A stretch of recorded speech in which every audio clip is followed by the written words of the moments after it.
बड़ी मिलाइए India news से दोपहर के 3 बजने वाले वक्त सुपर फास्ट 100 का है और मैं हूं राजीव शर्मा। नमस्कार, मैं हूं राशिद। करेंगे बड़ी खबर से शुरुआत। दिल्ली में तृणमूल कांग्रेस की हो रही रैली में सामाजिक कार्यकर्ता अन्ना हजारे नहीं पहुंचे। बताया जा रहा है कि उनकी तबीयत खराब है। अन्ना को मनाने के लिए महाराष्ट्र सदन में टीएमसी नेता मुकुल रॉय भी पहुंचे, लेकिन मुलाकात नहीं हो पाई।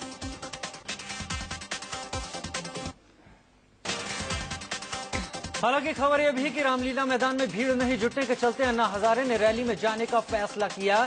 सूत्रों से खबर है कि अन्ना ने भीड़ का जायजा लेने के लिए एक टीम को भेजा था। भीड़ कम जुटने की खबर मिली तो अन्ना ने वहां जाने का फैसला बदल दिया।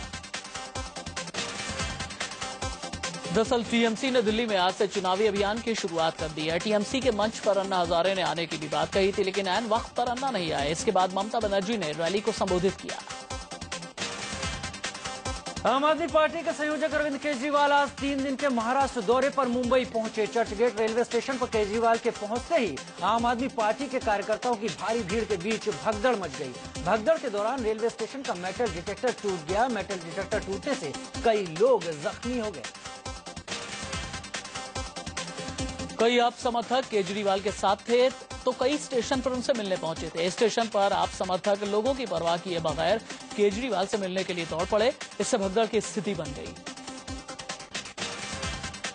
आप कार्यकर्ताओं के हंगामे की वजह से आम यात्रियों को परेशानी का सामना करना पड़ा। जो उन्होंने मीडिया में फिक्सिंग किया उसके लिए, या फिर जो उन्होंने एंकर के साथ मिलके जो बताना चाहिए था सिर्फ उतना ही बताया उन्होंने। सिर्फ उनको सुनता था, सपोर्ट करने की सोचा था, अभी सपोर्ट कोई नहीं। अपने महाराष्ट्र दौरे के पहले दिन अरविंद केजरीवाल ने लोगों और पार्टी कार्यकर्ताओं के साथ ट्रेन से सफर किया। उन्होंने अंधेरी से चर्चगेट तक ट्रेन से यात्रा की। आम आदमी पार्टी के संयोजक अरविंद केजरीवाल को मुंबई में काले झंडे दिखाए गए। केजरीवाल चुनाव प्रचार के लिए महाराष्ट्र के 3 दिन के दौरे पर हैं। आज वो लोकल ट्रेन के जरिए प्रचार करने निकले हैं। इसी दौरान उन्हें चर्चगेट रेलवे स्टेशन पर काले झंडे दिखाए गए। मुंबई में केजरीवाल पर कानून तोड़ने का भी आरोप लगा है। एयरपोर्ट से केजरीवाल ने अंधेरी स्टेशन तक के लिए ऑटो से सफर किया। ऑटो में 3 लोगों के ही बैठने की इजाजत है, लेकिन इस ऑटो में ज्यादा लोग बैठे, ये ट्रैफिक कानून का उल्लंघन है।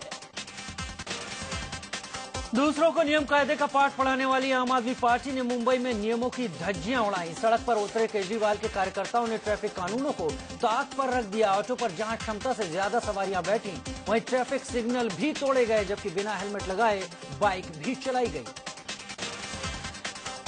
अरविंद केजरीवाल को मुंबई में रोड शो की इजाजत नहीं मिली है। केजरीवाल यहां रोड शो निकालना चाहते हैं, लेकिन ट्रैफिक पुलिस ने अब तक एनओसी नहीं दी। हालांकि लोकल थाने ने इसकी इजाजत दे दी थी। केजरीवाल 13 मार्च को चंद्रपुर और भंडारा जाएंगे। 14 मार्च को केजरीवाल नागपुर में अंजलि दमानिया के लिए प्रचार करेंगे। 14 मार्च को नागपुर में रैली के साथ केजरीवाल के पहले फेज का महाराष्ट्र दौरा खत्म होगा।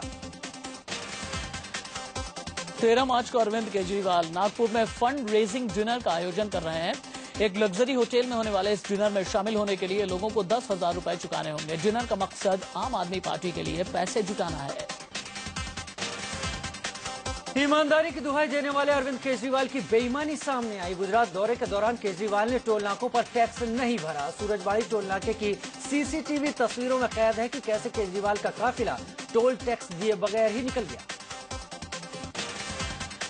केजरीवाल 4 दिनों के लिए गुजरात में थे। केजरीवाल उनके साथी अहमदाबाद के रास्ते पड़ने वाले 4 टोल नाकों पर टोल टैक्स चुकाए बगैर निकल गए, जबकि प्रति गाड़ी उन्हें 60 रुपए चुकाने थे। सीसीटीवी कैमरे में उनकी ये करतूत कैद हो गई।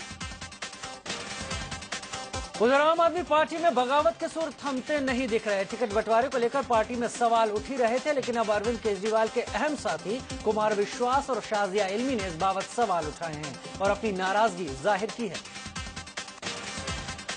आम आदमी पार्टी की वरिष्ठ नेता शाजिया इल्मी ने माना कि वो नाराज हैं। हालांकि उन्होंने कहा कि इसे बगावत नहीं कहना चाहिए। उन्होंने कहा कि दिल्ली से टिकट नहीं मिलने पर उन्हें बुरा लगा। हल्की नाराजगी को आप बगावत कहें, ये तो गलत है। रायबरेली के अलावा मैं आम आदमी पार्टी का हिस्सा हूँ, एक अहम हिस्सा हूँ। इंडिया के करप्शन से पहले दिन से मैं साथ हूँ। दरअसल शाजिया इल्मी दिल्ली में किसी सीट से लोकसभा का चुनाव लड़ना चाहती थी, लेकिन आम आदमी पार्टी ने उन्हें रायबरेली में सोनिया गांधी के खिलाफ मैदान में उतारने का मन बनाया, लेकिन वो रायबरेली से चुनाव लड़ने से इनकार कर रही थी। तो रायबरेली में किसी को जानती हूँ ना, मुझे अपनी टीम से मेरा संपर्क है। दिल्ली में ज्यादा मैंने, क्योंकि आरके पुरम से मैं लड़ी भी थी, तो मेरे ज्यादा जो है कनेक्शन यहीं पे थे। तो मैं दिल्ली से चाहती थी।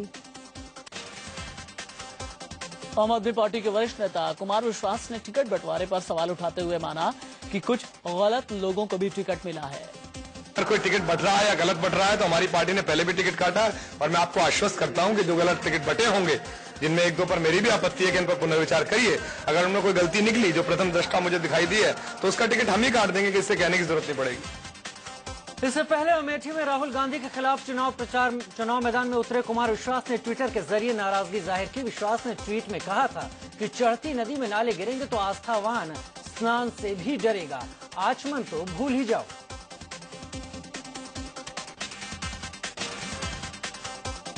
पार्टी के दो बड़े नेताओं की नाराजगी की खबर मिलने के बाद अरविंद केजरीवाल ने भी ट्वीट करके जवाब दिया। केजरीवाल ने लिखा कि मोदी पर सीधे हमले करने के बाद कुछ रिश्ते नए रूप में सामने आ रहे हैं। सूत्रों के मुताबिक उनका इशारा कुमार विश्वास की तरफ था। आम आदमी पार्टी की सदस्य मल्लिका साराभाई भी नाराज हो गई हैं। नाराजगी का आलम यह है कि उन्होंने यहां तक कहा कि अगर पार्टी टिकट भी देगी तब भी वो चुनाव नहीं लड़ेंगी। मल्लिका खुद को पार्टी में नजरअंदाज महसूस कर रही हैं। मशहूर नृत्यांगना मल्लिका साराभाई 8 जनवरी को आम आदमी पार्टी में शामिल हुई थी। 2009 में वो लाल कृष्ण आडवाणी के खिलाफ चुनाव भी लड़ चुकी हैं। माना जा रहा है कि उन्हें पार्टी टिकट दे सकती है, लेकिन मल्लिका ने चुनाव नहीं लड़ने का ऐलान किया। पिछले दिनों केजरीवाल 4 दिनों के गुजरात दौरे पर गए थे, लेकिन मल्लिका साराभाई को इसमें शामिल नहीं किया गया, जबकि वो गुजरात में थी। माना जा रहा है कि इससे वो नाराज हैं। हालांकि उन्होंने कहा कि वो पार्टी नहीं छोड़ेंगी और चुनाव प्रचार भी करेंगी। आरजेडी छोड़कर रामकृपाल यादव बीजेपी में शामिल हो गए। दिल्ली में बीजेपी दफ्तर में पार्टी अध्यक्ष राजनाथ सिंह ने रामकृपाल को सदस्यता दिलाई तो उन्होंने पैर छूकर आशीर्वाद लिया। इस मौके पर बिहार बीजेपी के भी कई नेता मौजूद थे। बीजेपी में शामिल होते ही रामकृपाल यादव ने नरेंद्र मोदी का गुणगान शुरू कर दिया। उन्होंने कहा कि जब एक चाय बेचने वाला पीएम उम्मीदवार बन सकता है तो एक पिछड़े का बेटा उनका समर्थन क्यों नहीं कर सकता। चाय बेचने वाला का बेटा प्रधानमंत्री के रूप में उम्मीदवार हो सकता है तो क्यों नहीं नरेंद्र मोदी का साथ रामकृपाल यादव देने का काम करें। मैं भी एक पिछड़ा का बेटा हूं। कल तक मोदी को सांप्रदायिक बताने वाले रामकृपाल यादव ने बीजेपी में शामिल होते ही उन्हें सेक्युलर बता दिया। रामकृपाल ने कहा कि गुजरात में मुसलमानों का विकास हुआ है और मोदी सभी धर्मों को साथ लेकर चलते हैं। जिस तरह से मुसलमानों का स्तर बढ़ा है, विकास हुआ है, वो भी अपने आप एक उदाहरण है। सभी धर्मों सभी वर्गों को लेकर चलना चाहते हैं। आरजेडी का साथ छोड़ते ही रामकृपाल यादव ने लालू प्रसाद यादव को जमकर कोसा। उन्होंने कहा कि आरजेडी में परिवारवाद के चलते घुटन महसूस कर रहा था। कार्यकर्ताओं की जो उपेक्षा हो रही है, सामाजिक न्याय की जगह पारिवारिक न्याय को जो महत्व मिल रहा है, पूरे बिहार में घुटन महसूस कर रहे हैं कार्यकर्ता। आरजेडी छोड़कर बीजेपी में जाने वाले रामकृपाल यादव पर आरजेडी सुप्रीमो लालू प्रसाद यादव जमकर बरसे। लालू ने रामकृपाल को भस्मासुर तक करार दिया और कहा कि वो भस्म हो जाएंगे। भस्मासुर साबित हुआ रामकृपाल यादव, लेकिन भस्मासुर भी स्वतः ऐसा कुदरत का चला कि वो भस्मासुर खुद भस्म हो गया, ये सब भस्म हो गया। लालू ने रामकृपाल यादव को अवसरवादी भी करार दिया। उन्होंने कहा कि रामकृपाल सांप्रदायिक ताकतों की गोद में जाकर बैठ गए और नरेंद्र मोदी भाई तक कहने लगे। रामकृपाल यादव के रातों रात भाई हो गए नरेंद्र मोदी। अवसरवादिता का फायदा उठा करके लाभ यहाँ उठाया और अब सांप्रदायिक ताकतों के गोद में खिलौना के रूप में आज चला गया। रामकृपाल यादव के बीजेपी ज्वाइन करने को लेकर बीजेपी नेता नवल किशोर यादव ने हमला बोला है। उन्होंने कहा कि रामकृपाल टिकट के लालच में बीजेपी में आए। अपनी महत्वाकांक्षा को पूरी करने के लिए कि हमारी महत्वाकांक्षा वहां पूरी नहीं हुई तो कहीं और नगरी नगरी द्वारे द्वारे घूम के अपनी महत्वाकांक्षा को पूरी कर लें, इसके सिवा और दूसरा कुछ नहीं हो सकता है। इनसे कुछ नहीं होने वाला है। पाटलिपुत्र सीट से लालू प्रसाद यादव ने अपनी बेटी मीसा भारती को टिकट दिया तो रामकृपाल नाराज हो गए और बीजेपी में आ गए। हालांकि अभी इस बात की औपचारिक घोषणा नहीं हुई है कि रामकृपाल को बीजेपी पाटलिपुत्र सीट का टिकट देगी या नहीं। बिहार के मुख्यमंत्री नीतीश कुमार ने बगैर नाम लिए बीजेपी के प्रधानमंत्री पद के उम्मीदवार नरेंद्र मोदी को कविता के जरिए जवाब दिया है। सोशल नेटवर्किंग साइट फेसबुक में कविता की कुछ पंक्तियों के बहाने मोदी पर निशाना साधा गया। नीतीश ने फेसबुक पर मोदी को इशारों में प्रेम और ज्ञान से अनजान बताया। नीतीश की कविता की पंक्तियां कुछ यूं हैं, उन्हें न प्रेम है न ज्ञान है, बिहार से अनजान है, ये कैसे बिहार बनाएंगे, वोट तभी तो आएंगे जब बिहार को भटकाएंगे। मोदी पर निशाना साधती नीतीश की कविता में आगे कुछ ऐसी पंक्तियां हैं, जो विकास हुआ उसे नकार दें, कुछ हादसों पर डकार दें, आओ विकास को जाम करें, बिहार को बदनाम करें, आतंकवाद का हवाला दें, झूठे घोटालों का झाला दें। दरअसल शनिवार को पूर्णिया की रैली में नरेंद्र मोदी ने नीतीश कुमार पर जमकर निशाना साधा था। उन्हें पीएम का सपना देखने वाला और अहंकारी तक बता दिया था। साथ ही बिहार के विकास पर भी सवाल उठाए थे, जिसका जवाब नीतीश ने कविता के जरिए दिया है। छत्तीसगढ़ में हुए नक्सली हमले को लेकर गृह मंत्री सुशील कुमार शिंदे ने बड़ा और कड़ा बयान दिया। शिंदे ने कहा कि नक्सली हमले का बदला लिया जाएगा। अरे इतनी बड़ी तादाद में मारे गए हैं हमारे जवान, उसका जरूर बदला लिया जाएगा। इससे पहले नक्सली हमले में शहीद हुए जवानों को छत्तीसगढ़ के जगदलपुर में श्रद्धांजलि दी गई। गृह मंत्री सुशील कुमार शिंदे, सीएम रमन सिंह, राज्यपाल शेखर दत्त ने जगदलपुर पहुंचकर शहीदों को श्रद्धा सुमन चढ़ाए। जगदलपुर के परेड ग्राउंड में श्रद्धांजलि सभा का आयोजन किया गया। इसमें गृह मंत्री और सीएम के अलावा वरिष्ठ पुलिस अधिकारी और सैकड़ों पुलिसकर्मी शामिल हुए। सभी ने जवानों को उनकी शहादत के लिए भावभीनी श्रद्धांजलि दी। इससे पहले गृह मंत्री शिंदे ने रायपुर एयरपोर्ट के एक हॉल में ही आला नेताओं और अधिकारियों की बैठक ली। इस बैठक में सीएम, राज्यपाल, गृह मंत्री, केंद्रीय गृह सचिव, राज्य के गृह सचिव और डीजीपी शामिल हुए। श्रद्धांजलि के बाद भी गृह मंत्री की पुलिस अधिकारियों के साथ बैठक हुई। नक्सली हमले पर सीएम रमन सिंह ने भी चिंता जाहिर की है। उन्होंने कहा कि हमले पर राजनीति नहीं होनी चाहिए। छत्तीसगढ़ के सुकमा में हुए नक्सली हमले की जल्द जांच शुरू की जाएगी। छत्तीसगढ़ सरकार ने जांच के आदेश दे दिए हैं। राज्य के अतिरिक्त पुलिस महानिदेशक स्तर के अधिकारी वारदात की जांच करेंगे। कहा जा रहा है कि छत्तीसगढ़ सरकार अगर वक्त पर जागी होती तो जवानों की जान बचाई जा सकती थी। हमले से 4 दिन पहले ही केंद्रीय गृह मंत्रालय ने राज्य में संभावित नक्सली हमले को लेकर अलर्ट भेज दिया था। इस पर किसी ने भी गौर नहीं किया।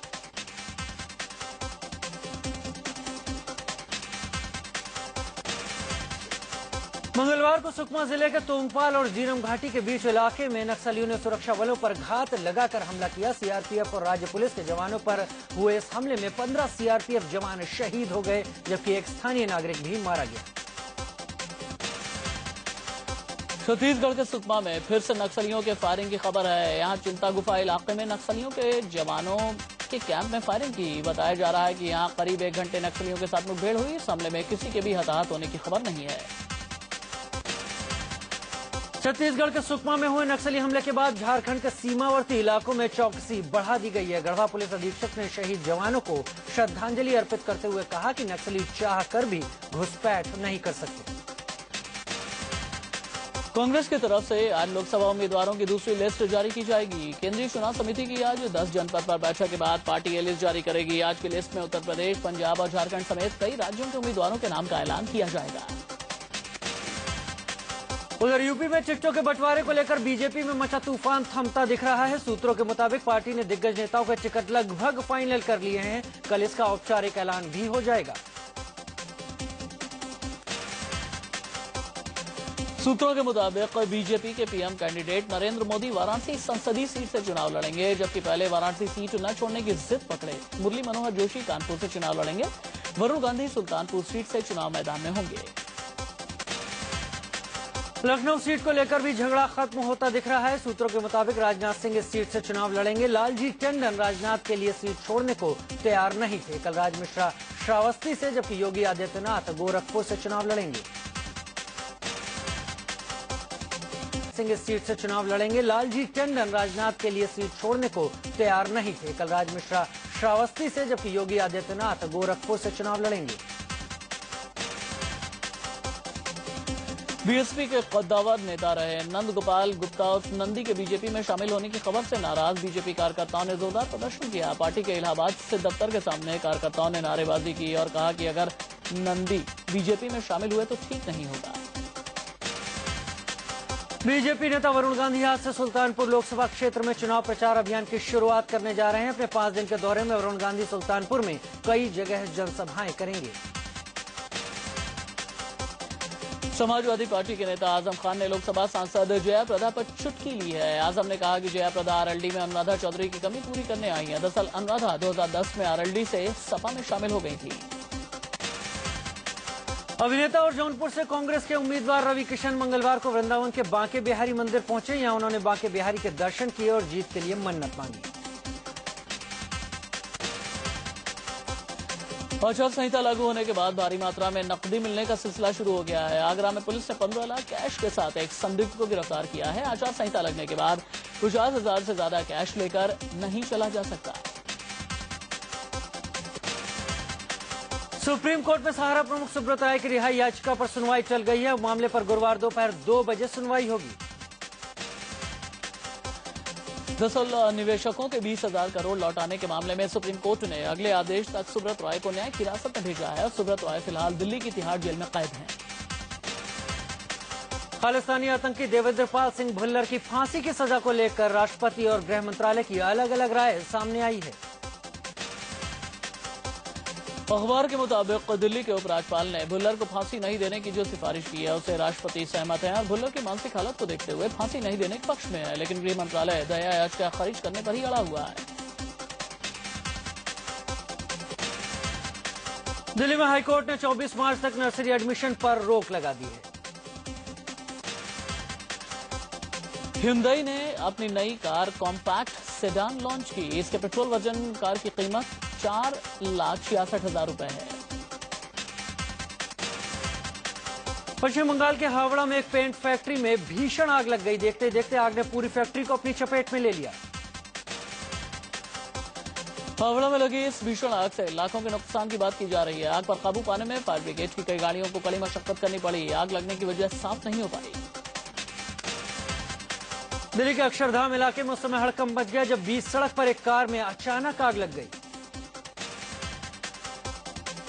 इलाहाबाद के मऊयामा इलाके में 2 गुटों के बीच मामूली विवाद ने हिंसक रूप अख्तियार कर लिया। इसके बाद दोनों गुटों में जमकर हंगामा हुआ। इंदौर में बदमाशों के बढ़ते आतंक से तंग आकर पुलिस ने सिंघम अवतार लिया है। पुलिस गुंडा विरोधी अभियान के तहत बदमाशों को खोज कर गली मोहल्ले से पकड़ रही है। गुंडा विरोधी अभियान के तहत कई जगह पुलिस ने बदमाशों को रंगे हाथ पकड़ा और उनकी डंडों से पिटाई कर दी। पुलिस के इस अभियान से शराब माफिया और बदमाशों में दहशत है। नोएडा में एक गार्ड की बंदूक से निकली गोली से 2 लोग जख्मी हो गए। हरियाणा के घरौंडा में एक महिला को गैंगरेप के बाद जिंदा जलाने की कोशिश का सनसनीखेज मामला सामने आया। हाई स्कूल की परीक्षा में नहीं बैठने देने से दुखी एक छात्र ने मिट्टी का तेल डालकर खुद को आग के हवाले कर दिया। यूपी के सीतापुर में पुलिस कोतवाली के नजदीक एक लड़की से गैंगरेप हुआ। पड़ोस में रहने वाले 2 शख्स ने लड़की को नशीला पदार्थ खिलाकर रेप किया। दिल्ली के जीटीबी अस्पताल में एक महिला मरीज के साथ लूट की हैरान करने वाली खबर सामने आई। महिला को नशीली चीज सुंघाकर उसके सोने के कुंडल और चेन लूट लिए गए। मुंबई से सटे नाला सोपारा में बच्चे के इलाज के लिए दर-दर भटक रहे परिवार की मदद के लिए एक अस्पताल प्रबंधन आगे आया है। बच्चे को नौरोजी वाडिया अस्पताल में भर्ती किया गया। दरअसल बच्चा जन्म के तय वक्त से पहले ही पैदा हो गया था, जिससे शुरू से ही कमजोर और बीमार रहने लगा था। मार्च के महीने में मौसम का खिलवाड़ जारी है। हिमाचल प्रदेश में शिमला सहित कई इलाकों में बर्फबारी लोगों के लिए मुसीबत बन गई। दिल्ली में मौसम ने एक बार फिर करवट बदली। दिल्ली समेत पूरे एनसीआर के कई इलाकों में रात भर हुई बारिश से एक बार फिर ठंड वापस लौट आई है। बारिश से राजधानी की सड़कों पर मिजाज बदल गया। मार्च में मौसम का बदला मिजाज कपूरथला में भी देखने को मिला। यहाँ बारिश के साथ जमकर ओले गिरे। देखते ही देखते पूरी सड़क ओलों से सफेद हो गई। चुनावी मौसम में रेस्टोरेंट भी चुनावी रंग में रंग गए हैं। मोदी और राहुल की लोकप्रियता को भुनाने के लिए यहां इनके नाम पर डिशेस तैयार कर दी गई हैं। मोदी के नाम पर जहां नमो थाली मिल रही है, तो वहीं राहुल के नाम पर रागा बास्केट उपलब्ध है। नाम के मुताबिक दोनों थालियों के व्यंजन और कीमत भी अलग अलग हैं। नमो थाली की कीमत जहां 110 रुपए है, वहीं रागा बास्केट की कीमत 90 रुपए है। मेन्यू कार्ड में दोनों थालियों के साथ टैगलाइन भी दी गई है, थिंक करेक्ट, ईट करेक्ट, वोट करेक्ट। होली के हुड़दंग और शोर शराबे को दोगुना करने के लिए बाजार में पटाखे वाले रंग यानी होली बम ने एंट्री मारी है। इस बम में आग लगाते ही इसमें से रंग और अबीर गुलाल की बौछार निकलती है। मथुरा के नंदगांव में विश्व प्रसिद्ध नंद बाबा और कृष्ण बलराम मंदिर में श्रद्धालुओं ने टेसू के फूलों से बनाए गए रंगों से होली खेली। यहाँ होली खेलने वाले लोग खुद को भाग्यशाली मानते हैं। विदेशी सैलानी भी होली का लुत्फ लेते दिखे। खबर खेल के मैदान से आईपीएल 7 की तारीखों का ऐलान कर दिया गया है। पहली बार देश के बाहर हो रहे आईपीएल के पहले चरण की शुरुआत यूएई से होगी। 16 अप्रैल को पहला मैच दुबई में खेला जाएगा। चुनाव के चलते आईपीएल देश से बाहर हो रहा है। आईपीएल 7 का दूसरा चरण बांग्लादेश में होगा, जहां 1 से 12 मई के बीच होने वाले मैच खेले जाएंगे और 13 मई के बाद के मैच भारत में खेले जाएंगे। फाइनल 1 जून को भारत में होगा। क्रिकेट के भगवान माने जाने वाले भारत रत्न सचिन तेंदुलकर पर चांदी के विशेष सिक्के लॉन्च किए जाएंगे। 14 मार्च को सचिन की मौजूदगी में वैल्यू मार्ट की तरफ से ये सिक्के जारी होंगे। सचिन पर चांदी के सिक्के पहले से बाजार में है, लेकिन 14 मार्च को जारी हो रहे खास सिक्के में 200 की संख्या लिखी होगी। जो टेस्ट करियर में उनके द्वारा खेले गए मैचों की संख्या है, उनके टेस्ट रन के बराबर यानी 15,921 सिक्के जारी होंगे। भारतीय टीम 16 मार्च से बांग्लादेश में होने वाली आईसीसी विश्व टी20 चैंपियनशिप के लिए शुक्रवार को रवाना होगी। टीम इंडिया अपने अभियान की शुरुआत मीरपुर में 21 मार्च को पाकिस्तान के खिलाफ सुपर 10 के मैच से करेगी। शुरुआती मैच से पहले महेंद्र सिंह धोनी की अगुवाई वाली टीम इंडिया श्रीलंका के खिलाफ 17 मार्च और इंग्लैंड के खिलाफ 19 मार्च को अभ्यास मैच खेलेगी। खबर है कि ढाका रवाना होने से पहले टीम के कप्तान या कोई मेंबर मीडिया से मुखातिब नहीं होगा। दुनिया के नंबर 1 गोल्फर टाइगर वुड्स का एक शॉट सीधे उनके प्रशंसक के सिर पर जा लगा। वुड्स के शॉट से प्रशंसक के सिर से खून निकलने लगा। लापता मलेशियाई एयरलाइंस के विमान की खोज के लिए मलेशिया ने भारत से मदद मांगी है। इस विमान में 200 से ज्यादा यात्री सवार थे, जिनमें 5 भारतीय भी हैं। मलेशिया के विमानन विभाग ने चेन्नई एयर ट्रैफिक कंट्रोल से सर्च ऑपरेशन में मदद करने को कहा।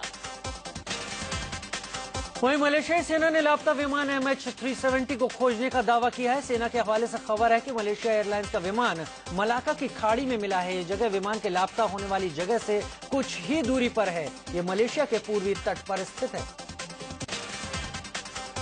4 दिन से लापता मलेशियाई विमान के मामले में अंतर्राष्ट्रीय पुलिस एजेंसी इंटरपोल ने किसी भी आतंकी साजिश से इनकार किया। इंटरपोल प्रमुख रोनाल्ड नोबेल ने कहा कि यह आतंकी हमला नहीं है।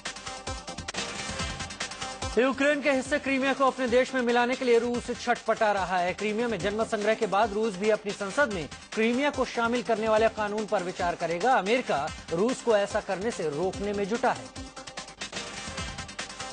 अमेरिका के 100 से ज्यादा सांसदों ने पेंटागन से सेना में सिख सैनिकों को कई चीजों में छूट देने की अपील की है। सांसदों ने कहा कि सिखों के दाढ़ी रखने, पगड़ी पहनने और दूसरी धार्मिक चीजों पर लगी पाबंदी को हटा लिया जाए। पाकिस्तान में अब पत्नी से पूछे बगैर ही पति दूसरी शादी कर सकता है। एक संवैधानिक संस्था ने पाकिस्तान सरकार से सिफारिश करते हुए कहा कि दूसरी शादी के लिए पति को पहली पत्नी से इजाजत की जरूरत नहीं है। अभिनेता अनुपम खेर इन दिनों एक वर्कशॉप के सिलसिले में मसूरी में है। यहाँ उन्होंने मशहूर लेखक रस्किन बॉन्ड से मुलाकात की।